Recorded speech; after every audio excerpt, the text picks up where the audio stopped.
আমলকির একাদশী ব্রত ছিল। তো ব্রত যেহেতু আমরা একাদশী সবগুলোই করি, আজকেও করব। তার জন্য সকাল সকাল ঘুম থেকে উঠে আমি বাসি সাজো কাজ সেরে স্নান সেরে চলে এসেছি। এই যে গতকালকে একটা তরমুজ নিয়ে এসেছে আমাদের ঘরের ঠাকুরকে। এবছরে তরমুজ আমরা খাইও নাই, নিয়ে ঠাকুরকেও দেওয়া হয় নাই।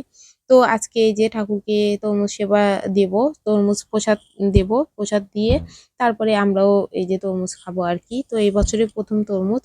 তো ভালোই হয়েছিল, বড়সড় বড় একটা তরমুজ ছিল। এই যে আমি কলা আর তরমুজ দিয়ে সাথে একটু চিনি দিয়েছিলাম, দিয়ে এই যে ঠাকুরকে পুজো দিয়ে তারপরে রান্নার কাজে চলে যাব। একটু তাড়াহুড়োই ছিল সকালের দিকটাতে। তো এই যে এসে আমি এক কাপ চা করে নিলাম, আদা লং দিয়ে লাল চা করে নিয়েছি। আমার গলাটা ভীষণ ব্যথা, এই যে মামস না কি বলে সেইটা হয়েছে আর কি। এই সাইডটা ফুলেও গিয়েছে অনেকটা, কোনো কিছু খেতে পাচ্ছি না।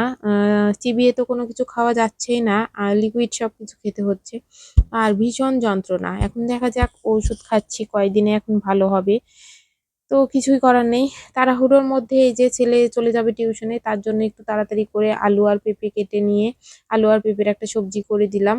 আর সাথে বাদাম ভেজে দিয়েছি, সাথে তরমুজ কলা এগুলো তো ছিল।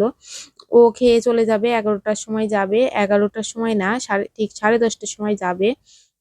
11টা থেকে ওর প্রাইভেট আছে, এই জন্য যাবে। ও একসাথে 2টা প্রাইভেট করে বাসায় ফিরবে, তো এই জন্য অনেকটা সময়ের ব্যাপার। এই কারণে আর কি তাড়াহুড়ো করে ওকে আগে একটু কিছু খাবার বানিয়ে দিলাম যে ও খেয়ে চলে যাক, তারপর আস্তে ধীরে আবার পরে যা হয় করব। তো এই যে আমি ওকে বিদায় দিয়ে আর বাদবাকি যা কাজ ছিল সব শেষ করে এখানে আমি যে ওই যে সাবুর পুরপুরিটা করি, সাবুর খিচুড়ি বলেন পুরপুরি বলেন, ওইটা করব। এর জন্য আমি আলু ঝুরি দিয়ে নিয়েছি। আর সূর্যমুখী তেলের মধ্যে আমি জিরা, তেজপাতা, কাঁচামরিচ, শুকনো মরিচ সম্বারা দিয়ে আমি এই যে আলুটা দিয়ে দিয়েছি, দিয়ে ভাজতে দিয়েছি লবণ দিয়ে।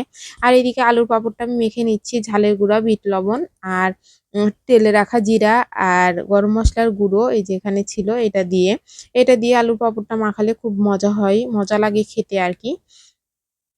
তো এই যে আমি কিন্তু খুব ভালোভাবে পাঁপড়টা মাখিয়ে এখন একটা প্লাস্টিকের মধ্যে করে রেখে দিব। আর এইদিকে এই যে আলুটা ভাজা প্রায় হয়ে এসেছে, এর মধ্যে এখন আমি এই যে ধুয়ে রাখা যে গাছ সাবুটা, এই গাছ সাবুটা দিয়ে দিব। গাছ সাবুটা দিয়ে হালকা আছে আমি এটা অনেকক্ষণ ধরে ভাজা ভাজা করব। আর সামান্য অল্প পরিমাণে কিছুটা একটু একটু করে জল দিয়ে দিয়ে এটা ভাজতে হবে, তাহলে সাবুটাও সিদ্ধ হয়ে যাবে, এদিকে ঝরঝরেটাও হবে।